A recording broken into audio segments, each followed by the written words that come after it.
Welcome and thank you for tuning in to Sharon Kelly Speaks. Today we're going to talk about blended families. Blended families are when people come together and they have children from a previous relationship. An intact family alone is can be challenging when you have children and trying to figure out how you're going to operate, on trying to figure out how to implement discipline as well as time with the children. When you have a blended family, it can become even more challenging because it's not just the two people that are in the home, but it's also the parents who are not in the home who are involved. Sometimes it could not only be them, but it could also be in-laws. It could be friends who also want to give their opinions about how they think that you should be operating.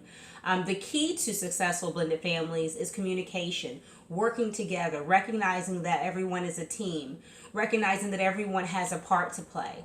From me as a mom to the biological children in the home, as well as a mom to the stepchildren in the home, as well as the biological parent who's outside the home, whether it's the father or the mother that's outside the home. It's very important for everyone to recognize that everything that we do should be in the best interest of the child. So that means that if there's a situation that we do not necessarily like, it's an adult situation, it's not something that we should be discussing with the child, to the child, or to the child about the parent. That causes a lot of dysfunction. It causes issues with the child emotionally. We forget sometimes that they are children and we will invite them in to deal with adult emotions that they should not have to deal with. Children are developing. They're in vulnerable states in their lives when they're very young. Everything that we do and we say, they're like sponges and they're taking it in. So when we're handling situations, we have to be careful with that. We have to consider that everything that we're doing is going to impact the situation either positively or negatively. It's already can sometimes be an uncomfortable situation for kids, especially if it's a child who was not necessarily born into the situation, or if it's a child who just came from a divorce and is now having to deal with having a step parent, or a child who wasn't necessarily from a divorce but was from a previous relationship and saw their parents together, and now their parents are no longer together and they're in this new relationship and they now have this other person that's in their life. Sometimes that can be very challenging and can ultimately cause the children to start acting out because they don't know how to process all of that.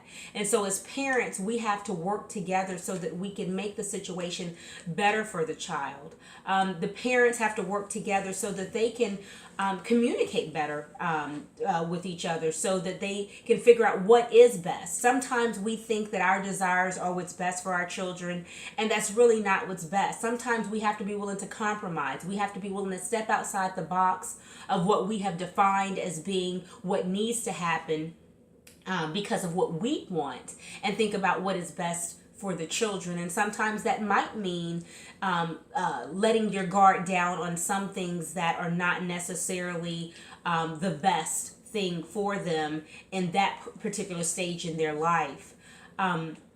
One of the things that I know that I did that was a huge mistake was I would discuss things in front of my children that they didn't need to hear. They didn't need to know about. It really wasn't their issue. At the end of the day, they love their other parent, so they don't really need to be involved in adult conversation.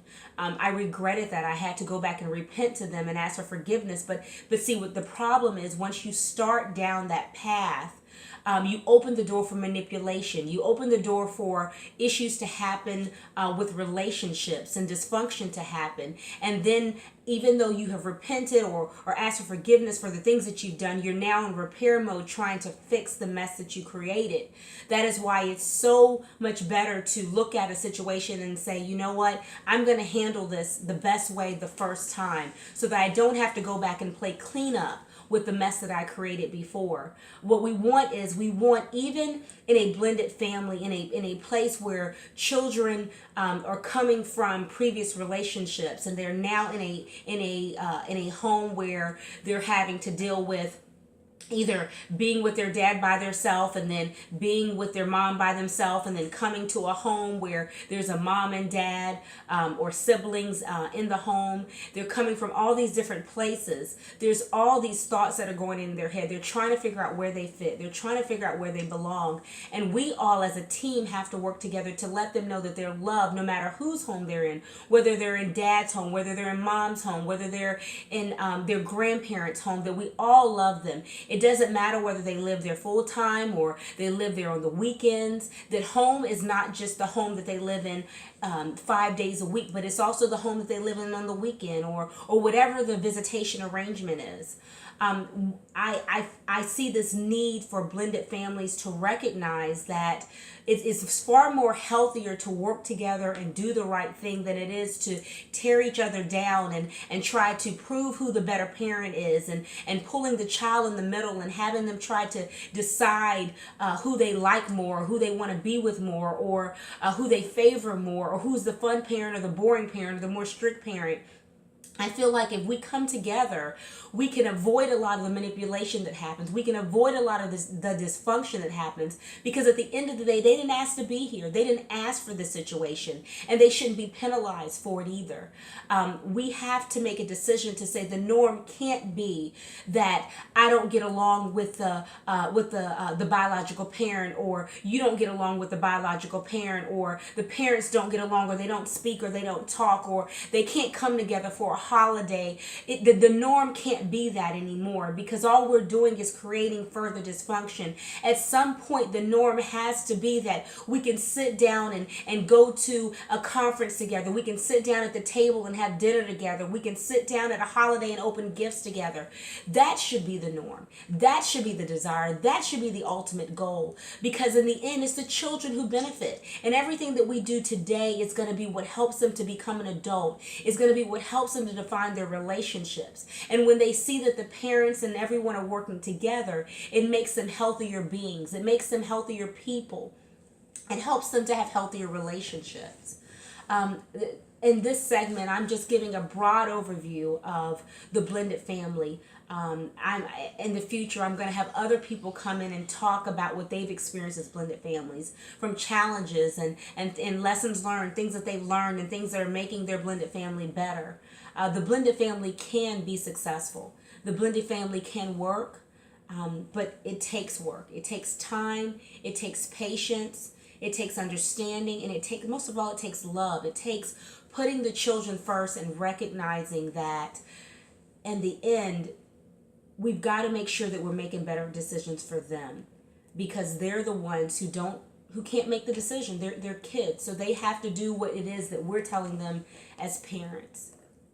Today, I thank you for tuning in with me to talk about the blended family. The next time you hear my voice, you'll hear from other blended families to talk about what they have experienced. If you have any questions, if you have any ideas that you want to share from your blended family, please feel free to share it. You can follow me on Instagram at Sharon Kelly. You can also follow me on Twitter at Miss Sharon Kelly, and on Facebook at Sharon Kelly Speaks. Thank you again for tuning in, and have a great day.